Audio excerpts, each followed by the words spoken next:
જય જય કરવી ગુજરાત. લોકશાહીનું મહાપર્વ એટલે ચૂંટણી. અને ચૂંટણીમાં મતદાન બહુ અગત્યની વસ્તુ છે. તો દરેક ભાઈઓ વહેલી સવારે 7 થી 6 વાગ્યા સુધીનું મતદાન હોય. દરેક મતદાન અવશ્ય કરે. મતદાન એ મહાદાન છે.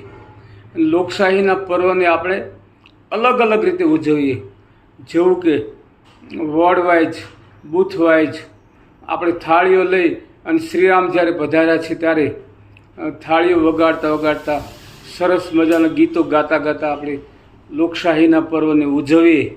અને દરેક યુવા મતદારો તો ખાસ અપીલ છે કે આ લોકશાહીના મહાપર્વને ઉજવવા માટે આપના સહયોગની ખૂબ જરૂર છે. તમે ભારતનો પાયો છો. એક ભારત શ્રેષ્ઠ ભારત ઊભું કરવા માટે યુવા મતદારોને નમ્ર અપીલ છે કે વધુમાં વધુ મતદાન કરે. જય જય ગરવી ગુજરાત.